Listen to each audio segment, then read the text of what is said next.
conservative, constitutional. It's the Andrew Cooperrider Show, keeping you informed on what's going on right here in Kentucky.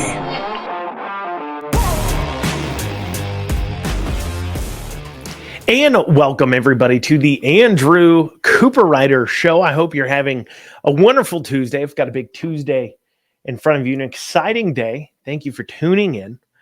Yesterday's show, hopefully you listened to yesterday's show, and if you didn't, that's okay. You can always catch it by going to theandrewshow.com. Once again, that's theandrewshow.com. And you can see prior episodes there, where to listen, where to enjoy everything else as well. So go back, listen to yesterday's show if you hadn't, because at the end of yesterday's show, I was covering Mac Brown's interview with the liberal NPR, the taxpayer-funded radio station. And Mac Brown, for those of you who don't know, is the outgoing GOP chair. So on Saturday, the Kentucky State GOP elected a new chair to lead the Republican Party here in Kentucky, Robert Benvenuti.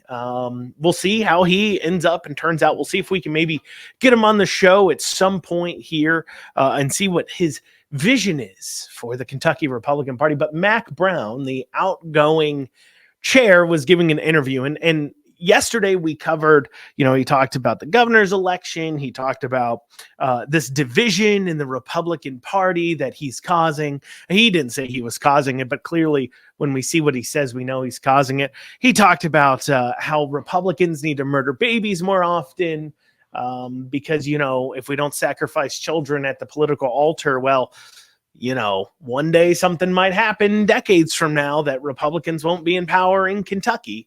And such a ridiculous thing, because obviously, and I understand, every time Democrats are in power, they govern like there's no concern. They will never not be in power. That's how they govern, or at least they govern saying, we know we one day won't be in power, so we might as well do what we can here. But apparently when Republicans get into office, they spend their whole entire time fretting about what will happen one day if they're no longer in power. And so they end up being frozen and doing nothing, but that's besides the point. So I want to pick this back up. So he was asked about the culture war issues, and he used that as an opportunity to first talk about why we should be okay with murdering babies as Republicans.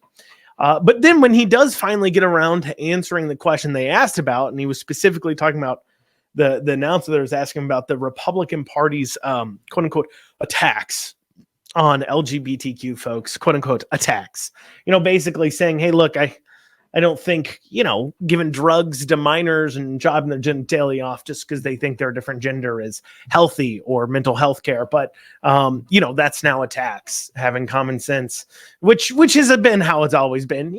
People with common sense, having common sense has always been an attack on the liberal mindset, of course. But Mac Brown did answer that question, former GOP chair. Let's listen to what he had to say. To the parenting issue, I think a lot of people are trying to figure that out right now. The party, as far as I'm concerned, I know this is a very difficult issue to really address, but I will tell you, I've begun to study it. And when I see books, which I bought on the internet, that are geared towards 3-year-old children talking about woke issues, I got a concern about that. It really was COVID that made a lot of parents begin to find out what was being taught in schools, and they object. There are issues that we still need to figure out, I will also say, and I'm not sure whether the trans issue is one going awry or not. I'm not good enough to say. So that was his response being asked about the LGBTQ issues. And the way the guy actually framed up that question when he asked it was he talked about, Republicans attacking gender affirming care. Now, Mac Brown, instead of responding the way that a strong conservative leader should, and this is the entire problem with Mac Brown. This is why the Republican Party was so frustrating to the base. This is why they lost the governorship in 2023, because they do not, unless they have a national Republican politician to coattail off of, the Republicans don't know how to say the hard things. Remember, we gained control, we as in Republicans gained control of the state house when Trump was on the ballot, because Trump was messaging big important messages, not giving these mamby-pamby moderate hoo-ha no answers. And that inspired people to turn out. But rather than taking a page from his book, and we'll go into why, because Mac Brown does talk about Trump here in a bit, rather than taking that page out and saying, hey, let's take a look at this, instead, these Republicans like Mac Brown say we still want to take this moderate approach. So rather than sitting there saying, whoa, let's first even talk about your premise of this question here. Gender affirming care. Well, the gender they were born is the gender they were born. And a gender affirming care to me does not mean that if a boy suddenly picks up a Barbie doll, you go ahead and decide you're going to give them drugs and chop their genitalia off. That maybe isn't gender affirming care. What does that even mean? What are you asking? Are you saying that it is somehow mental health care to shove socks down a little girl's pants so she can pretend she's got a quote unquote bulge so she feels more like a man, because that's gender affirming care? To these freako sickos, that's what they're advocating for? Is that what you're saying?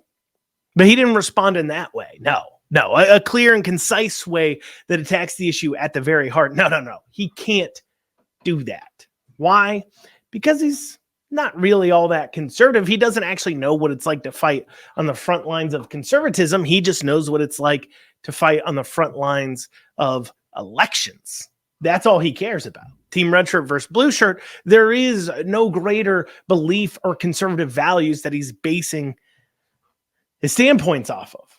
And then he goes on to say, has Republicans gone too far or not? I don't know. I don't really know enough. No, it is never. That's the response. The response should be, have Republicans gone too far? You can never go too far when it comes to defending children against child abuse under no certain circumstance. Should a parent ever be able to abuse their child in this way? And regardless of what you may think, I still have common sense and can look at that kind of behavior and say that is child abuse. This isn't about Republicans going too far or not too far. This is about those liberal Democrats wanting to sacrifice children at their altar of wokeness. This guy's on his way out. He's older. Mac Brown's older. He's on his way out. He's not going to run for elective office. It really doesn't matter all that much what the public thinks of him as far as his future prospects go. He could have taken that opportunity to stand up for something and say, this is what I believe in. This is what's right. But Mac Brown didn't do that because he's weak. His conservatism is weak. And that becomes more obvious when we hear his response to when he was asked about Trump. But we're going to have to wait till after this break to hear what Mac Brown, outgoing Kentucky GOP chairman, had to say about Trump. But before the break, I do want to remind you, this Friday, December 15th at 10 a.m. in the Capitol Annex at the at the Joint Judiciary Committee hearing, they will be having a hearing over a red flag gun law to allow the seizure of your firearms by the government without you having committed a crime or suspected committing crime or any of those things. There will be a hearing on that. I encourage you, I will be there, to show up this Friday at 10 a.m. to make your voice heard, to make sure that all those legislators up there know exactly how you feel on this issue. And I also encourage you to be reaching out to your legislators and contacting them, letting them know how you feel about this. Now, there will be some other things too on that bill. As I understand it, Rand Paul will be there. Potentially. He is on the agenda to testify. He won't be testifying about this. There's some other bill. There's 3 bills getting a hearing during this. So please come and stay and listen to the hearings on all 3 of them. It'll be about an hour and a half long. But Rand Paul, Senator Paul, will be there to testify on a different bill. So you'll get to see that and get to maybe meet him too as well. So if you wasn't enough for you to come and defend your Second Amendment rights in Frankfurt, well, you'll get the chance potentially to hear Rand Paul testifying on a bill, as well as hear some other important pieces of legislation. Well, you're listening to the Andrew Cooperrider Show, your source for Kentucky politics. We'll be back after this short break. Listen up, my fellow business owners. You need to get your cybersecurity and IT support under control. Reach out to the folks at Amston today. Call 859-300-0087 or visit amston.com. It is no secret that cyber attacks have become a constant threat, and you need to make sure that your organization is protected. Amston has over 30 years of experience working with businesses and governments alike. Call 859-300-0087 or visit AmstonAMPSTUN.com today. And you are back with the Andrew Cooperrider Show. Now, I never expect you to always agree with me. And if you did always agree with me every single time I ever said something out of my mouth, well, we should all be concerned because nobody should agree that often. But if you do have questions, you have your own opinions on what I'm talking about, you have something you want to see covered, feel free to reach out to the show by emailing info@theandrewshow.com. Once again, that's info@theandrewshow.com. You can also visit theandrewshow.com. We've got a contact form on there. You can just fill that out as well. Now, before the break, we were talking about Mac Brown, outgoing Kentucky GOP chair. He's doing this interview, and in his last question he was asked was about Trump. He was asked about Trump, why he hates Trump so much. Let's hear what he has to say. Please correct me if I'm not correctly paraphrasing your comments about former President Trump, but in essence, you were saying we need to move on from President Trump. I did talk about Trump in an interview recently, and I did say we need to move on from President Trump. You got to look to the future, not the past. And unfortunately, chaos follows President Trump. You know, he creates it. It's the style he likes. But this country really has gotten so frustrated. And I believe the president sets a tone for a country. And if he's creating the chaos, then other people feel, oh, I can do that too.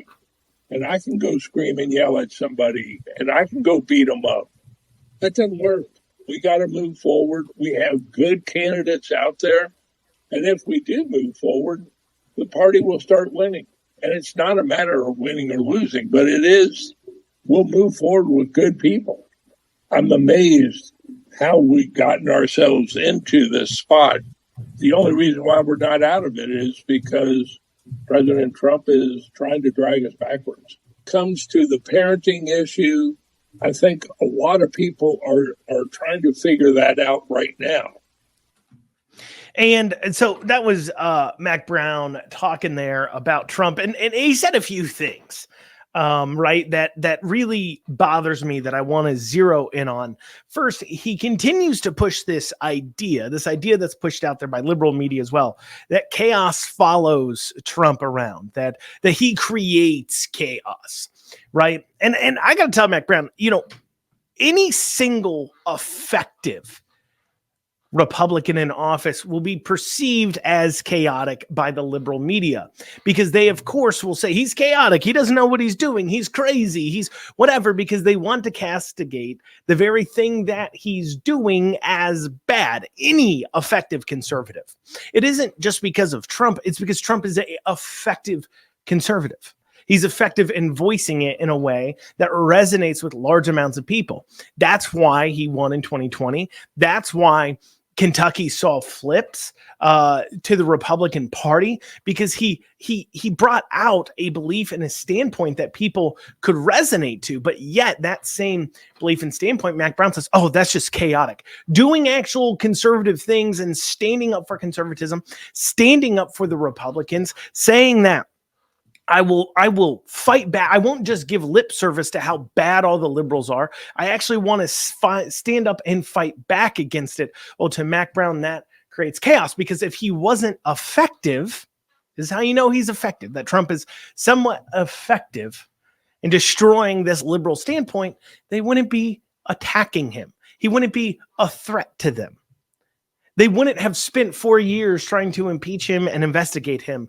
And it is because he is a threat to them and effective. The last thing you want is a quote unquote perceived as, especially by the liberal media, non-chaotic conservative candidate. Because that means that they're not worried about him being effective or her.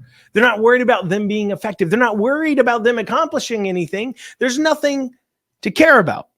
Then Mac Brown goes on to blame Trump for violence, even though Trump has never said to beat or attack anybody ever once.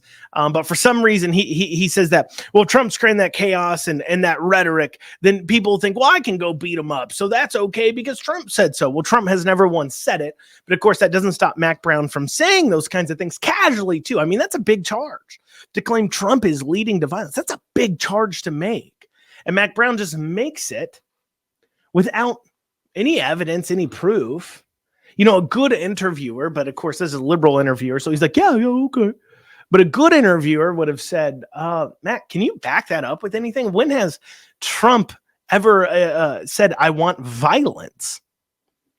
And of course, Mac Brown, he would stammer about it because there isn't an example. But it's just this assumption that people like him have made and pushed forward.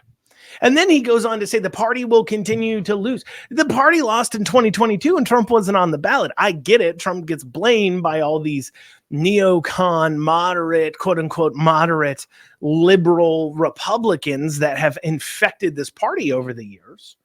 And they love to blame Trump for that loss in 2022 because it fits their agenda. It can never be the fact that they are weak. It can never be the fact that they are uninspiring. It can never be the fact that they are horrible conservatives. And so therefore, it's not a surprise that conservatives don't vote for them and don't bother to turn out for them because they're uninspiring. There's no reason to, because in a lot of voters' minds are no different than the Democrat. They don't understand what the difference in their life would be, because if these so-called conservatives do get into office, they don't do anything different. And so the Republican voter says, why does it matter? So they feel uninspired to turn out.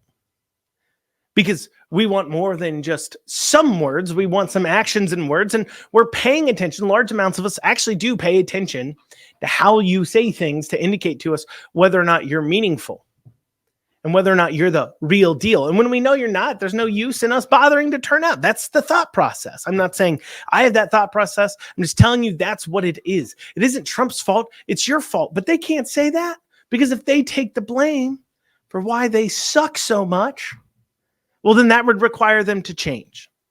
And that is something they are not willing to do. So it's just easier. Hey, let's just go ahead and let's blame Trump. We got this out of Lexington City Council. Dan Wu, vice mayor of Lexington, dressed in drag to perform poker face for a fundraiser. You know, and remember priorly to as well, we had a drag show just randomly break out in the middle of a city council meeting, actually violating the rules. So you got Dan Wu dressing in drag now, you know, cosplaying, role-playing here as a sex performer for quote-unquote charity. You've drag shows in city council chambers. I mean, sure, Lexington just recently here saw a weekend where 4 people were murdered in just a few days, the most violent weekend of the year, and shootings have become a real issue. Sure, we have people attempting to run over firefighters and police officers and trying to stab a man and then leading police on 1.5-hour police chases and then only getting probation and being allowed to roam the streets free as a bird. Sure, you can not use most of downtown Lexington now past dark because of the homeless everywhere and the massive amounts of needles that can be found all over the place, littering, creating a real danger. I mean, sure, you have to watch out for actual human feces when taking your trash out at a business, because homeless people like to go ahead and take dumps behind the dumpster and it becomes a really big problem.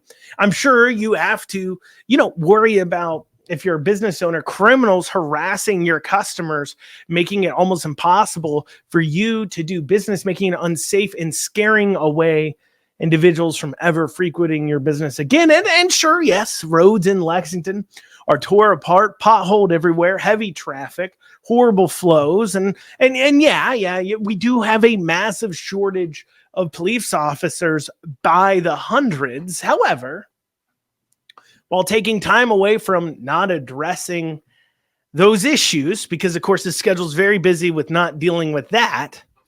I'm glad that Lexington City Council members have somehow found the time to dress in drag and perform.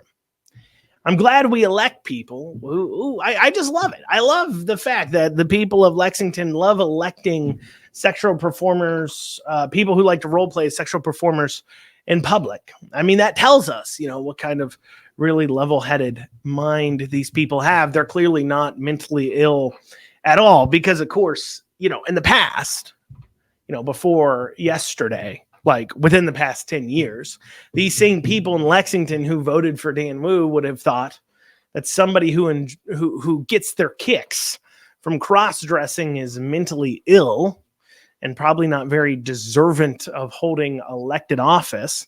Remember George Santos just got kicked out of Congress. One of his charges was he was dressing in drag, supposedly at some point in Brazil.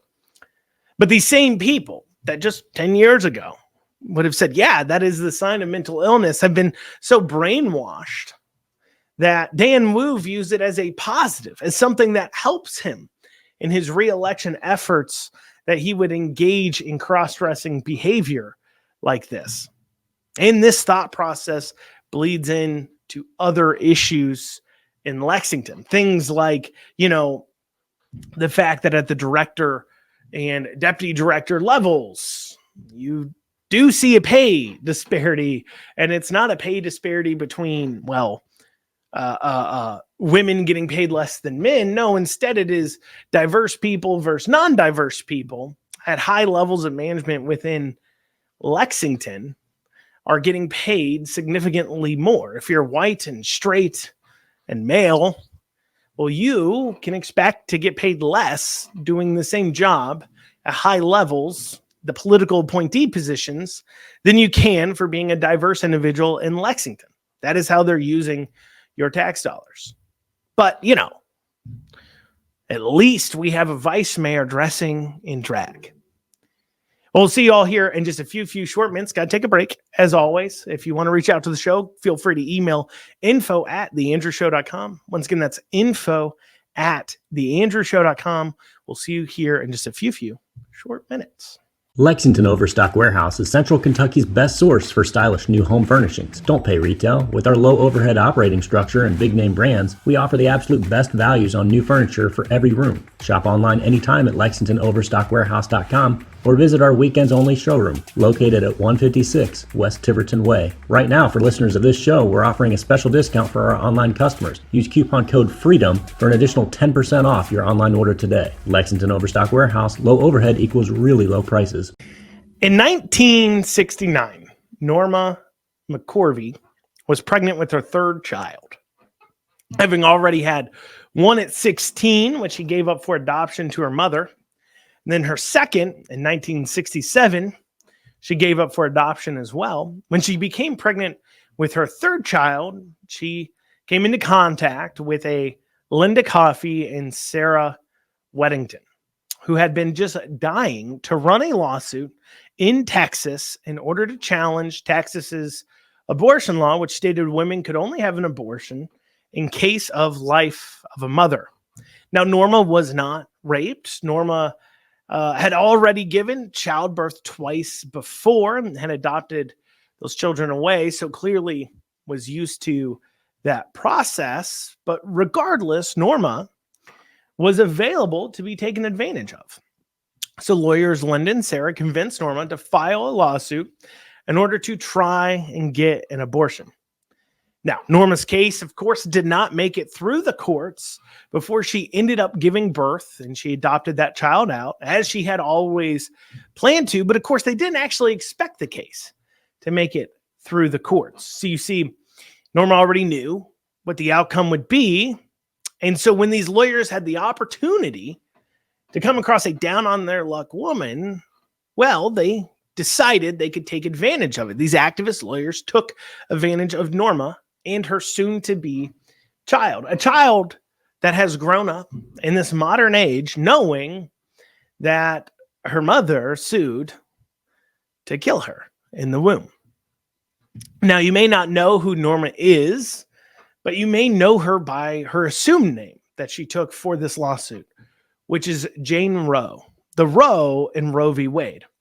Later in life, Norma would actually become a very outspoken pro-life advocate and an anti-abortion activist. After her death, the far-left liberals, of course, took that as an opportunity to say Norma only switched sides because she was, quote-unquote, paid to do so. Now, how much do they claim she was paid? Well, they say that Norma only switched sides because she was paid $500,000 over the 23 years between her coming out publicly saying she was against abortion and it was wrong, and her death at the age of 69. It was only 23 years. And $500,000 over those 23 years, well, that's only about $20,000 a year. Now, people who work in activism in this field would understand that somebody like Norma, who is the Jane Roe and Roe v. Wade coming out against abortion, would be a powerful tool, a powerful voice in order to advocate for the life of children all over the country. And so obviously somebody like Norma in this case, would be asked to speak at many places and to travel around the country. When you look at what she was, quote unquote, paid, it works out to $20,000 a year. $20,000 a year is basically a reimbursement, not even a payoff. That's just simply paying for time, the time it would take her to do all these things, her travel, and hotel stays, so on and so forth. It's not that much money. It's not really enough to cause somebody who literally made her name known as being this pioneer for women's rights. She could have just as equally been paid to talk about women's rights by the liberals in this country, but instead she felt a conviction and a calling. But the liberals don't want you to believe that. So if you Google Norma abortion, if you Google Jane Roe, Roe v. Wade abortion, or Norma McCorvey abortion, what you'll find is articles after articles saying she only became an activist because she's paid $500,000. Absolute changing of the truth. Well, at the same time, if you Google Jane Roe abortion or Jane Roe from Roe v. Wade, you'll actually see more about the lawyers. Because a woman in this case, regretting the fact that she was a part of it, regretting ever trying to push for an abortion. Well, that doesn't play into their narrative. A woman saying, I regret allowing them to take advantage of my pregnancy in this way, that doesn't work for them. And so instead, you'll read about those lawyers. But why do I bring this up? Well, Kentucky has our own Jane Roe that just filed a lawsuit, though she filed under Jane Doe. This just happened recently in order to challenge Kentucky's abortion laws. And once again, she's being taken advantage of. This individual is being taken advantage of by activist lawyers, this time paid by Planned Parenthood. You know, Planned Parenthood, who receives millions of our tax dollars. How nice that our tax dollars can fund these types of lawsuits. How nice that your dollars are taken from you by force and then used to fund and forward a group that will actively fight in your state against your values. Now, there's nothing about this case initially that points to like a harrowing story. You know, normally if they're going to try to challenge these cases, they would just go ahead and find a rape victim or a person who has some sort of fetal issue that is being denied an abortion in order to get a good story, in order to make a good argument to build from. But we don't know anything about that. We don't see that anywhere in the lawsuit. As far as we know in this lawsuit, all we have are these words here from Jane Doe. I'm a proud Kentuckian and I love the life my family and I have here. But I'm angry that now I'm pregnant and do not want to be. The plaintiff said in a statement released by the American Civil Liberties Union, one of the groups backing her challenge. The government is interfering in my private matters and blocking me from having an abortion. This is my decision, not the government's or any other person's. So that was her public statement from the ACLU distributed out there. So nothing about anything to do with medical complications or anything else. But it goes on to say, this is from the lawsuit. It says that Kentucky women are suffering medical, constitutional, and irreparable harm by being denied the right to obtain an abortion. Abortion is a critical component of reproductive health care and crucial to the ability of Kentuckians to control their lives. So first off, reproductive health care, that is the opposite of reproductive health care. If abortion is reproductive health care, then suicide is health care, which of course, if you're in Canada, where they have made laws that allow medical assisted suicide, well then, yeah, I guess in these liberal ways that murdering you is also health care, right? If it would not only reproduce, it's almost like calling chemotherapy cancer prevention, right? Reproductive health. No, you've already reproduced. Okay. It's not reproductive health care. And that's part of it too, is that this mindset of abortion as some sort of anti, it's on the same line with condoms and birth control. It's just reproductive health care. It's part of the reason why there's been so much murder of babies anyways, because it was viewed as just, it's just something you do. Oh, I got a little pregnant. I just get a little abortion. It's the same as condoms. No big deal. No big deal at all. And then it goes on to say healthcare and the crucial to the ability of Kentuckians to control their lives. Unless, of course, those Kentuckians are, babies, in which case it's not up to them to control their lives. And think about this too, right? And this is the interesting thing about this argument. They're saying that abortion is critical to the ability of Kentuckians to control their lives. At no point in the lawsuit does it say, it's critical for Kentuckians to maybe not have sex if they don't want to be pregnant. That idea of self-determination completely removed from them. They say, look, they should have self-determination to decide whether or not they want to have the baby, but self-determination to actually, not have sex. Well, that has been void of them. We'll go over what the rest of this lawsuit has to say after this short break. It only gets worse. But you're listening to the Andrew Cooperrider Show, your source for Kentucky politics. If you want to reach out to the show, just email info@theandrewshow.com. Once again, that's info@theandrewshow.com.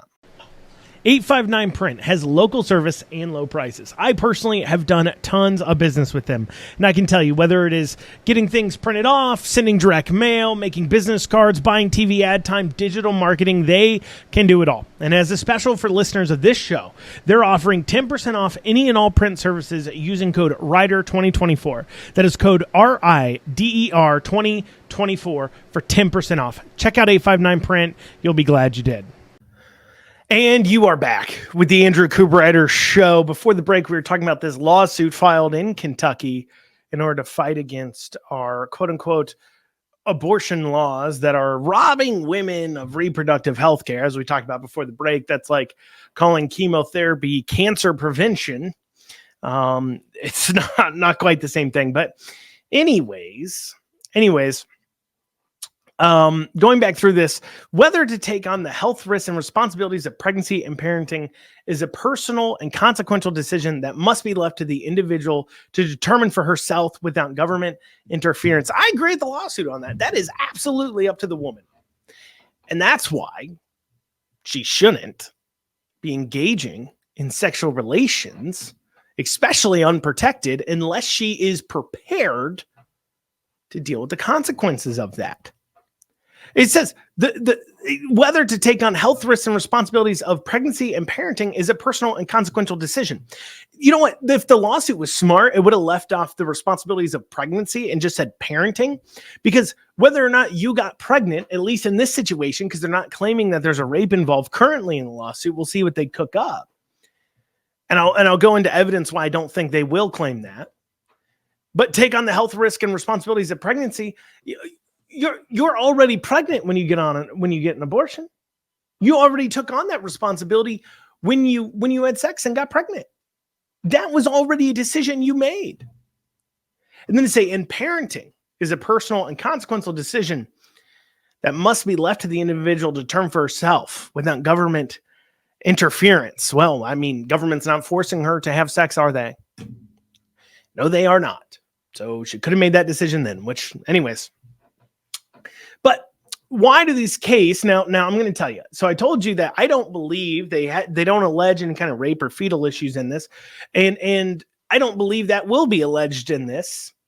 Because why? Well, these cases take a long time to work through the courts. Remember, the original Roe, Norma Jane Roe, she had the kid in that case, the subject of that case, the kid that was in her stomach that they were trying to murder, or saying they were pretending to try to murder, was born and adopted out because the case takes so long to work through the courts. So they're not going to actually find somebody that actually was a victim of rape or incest, or somebody with fetal issues that's being denied an abortion, because those people, if they actually don't want to have the kid, just drive an hour or two to a different state. See, that's the other part nobody wants to talk about. The reason why they can't find a plaintiff to say that they were raped and now forced to give birth to a child is because they can drive to another state, even at the national level. Take, for an example, we heard about this made-up case out of Ohio. This young girl was forced to drive several hours to get an abortion. That was the claim made. There were some holes in the story, obviously, but even there, she wasn't, this 9-year-old girl, 10-year-old girl, 12-year-old girl wasn't forced to give birth. She was just forced to drive a few hours. And so because of that, they can't actually find somebody that makes for a really good sob story. So instead, they need a woman who is so demented. And this is why this Jane Doe in this case, this is why she hides her name. Because she's truly an awful and evil person. Because she's not just driving to another state. She's decided already, basically. Because, of course, if she does go to another state, gets an abortion, the case would be taken away. They have the opportunity. So this case will take a while to go through. We know that. And so she's decided, she's so demented, the Jane Doe in this case. And she's so willing to sacrifice her child's life to the idea of abortion, not just in the womb, but literally have the child born and then sacrifice the child's meaning of that life to abortion. And what do I mean by that? Because she knows this kid most likely will be born. And now you have a child growing up knowing that their mother went to court under oath, saying she didn't want to have them, saying she didn't want them to exist. Imagine what kind of havoc that would wreak on somebody's life, to go through life knowing that their own parent didn't want them to exist. Of course, this is something lefties want to ignore. They don't want to talk about that because, of course, if they talked about that, then they would be going down an awkward path of saying abortion is murder. But that's how you know the pro-life side is truly the moral side. Because when you think about those implications of telling a child, hey, I never wanted to have you. Hey, by the way, I went to court trying to get a court order to allow me to murder you. And at the same time, I knew I probably wouldn't be successful in getting it done before you're born, but I was willing to use your pregnancy, and I was willing to at least claim I wanted to murder you in order to give the opportunity to other women to murder their unborn children. What does that say to this child? Just think about that in your life. If your woman swore an oath, if your mother swore an oath of absolute honesty, and then just said, you know what, I don't want you. Under oath says, I don't want you. I never wanted to have you. I want to murder you because of the effects you may have on my life. And I get it. You know, this is uncomfortable conversation. People love to dress up this conversation how they want to. They get squeamish about using the word murder. They don't want to point this out, but these are the conversations we need to have. We need to be looking at people like this Jane Doe and publicly saying, are you a psychopath? Who wants a child to live their life with that hanging over their head. A psychopath does. Only an absolute evil woman could do this to her own children. But of course, what can we expect from somebody willing to let herself be used to advocate for the murder of unborn children right here in Kentucky? What can we expect? I mean, and we're such a fallen society at this point. This has become such an issue that we need to really, and this is where this engaging in the culture, this is where when people like Mac Brown are out there, as I said at the beginning, I think this was covered yesterday, saying that, yeah, we need to add exemptions in for abortion. We can't give an inch because we know they want to take a mile. We don't want to tell every single born child from rape or incest that their life is worth less than some other child. Who would want to tell that to another human being? But when you say, okay, well, maybe in this circumstance, they can be murdered in the womb, then it's okay. Now, for those of you that wonder, and I've covered this ad nauseum in the show, Andrew, what do you want to do with these rape or incest situations? Let's help those mothers out. I said priorly, let's give them the free housing, college, mental health care, everything that we need to help them, because they have been the victim of a horrible crime, but we shouldn't make another victim in the process out of the child.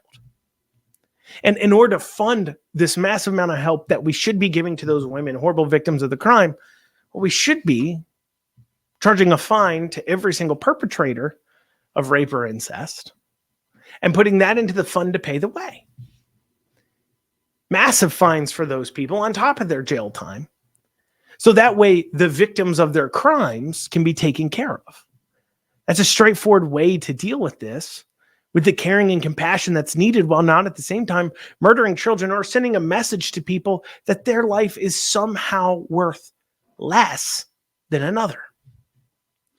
But of course, that's not something that works for the liberals, because in their entire hierarchy of things, they believe certain lives are worth more for what kind of political expedience they give them. Trans lives are worth more than standard gay lives. Gay lives are worth more than your standard straight life. And men's life is worth less than a woman's life, and so on and so forth. Why? Because that victim hierarchy is helpful to them in order to have control, because that's what it's all about. It's about control. And so it's worth it to them to turn to this child, that Jane Doe who filed this case in Kentucky, to turn to that child and say, your life is worth less than other people's. Your mother wants to murder you. And here is under oath proof that she wished you never even existed. And sure, that may mess you up for the rest of your life, but your life is worth less than everyone else's. And that makes it okay for us to do. That's the real evil here. That's why no ties to the moral greater good is what will destroy this country, this nation, is what will destroy our modern society, because we can no longer tell the difference between good and evil. And we can't look at something in the face and say the means never justify the ends. But for liberals, that's all it is. And for some conservatives, so-called conservatives, that's the same case. Well, you're listening to the Andrew Cooperrider Show. Thank you all so much for joining us. We'll see you back here tomorrow at 9 a.m. on WZXI, 1 o'clock everywhere else. Thank you all so much for joining us. Have a great rest of your Tuesday.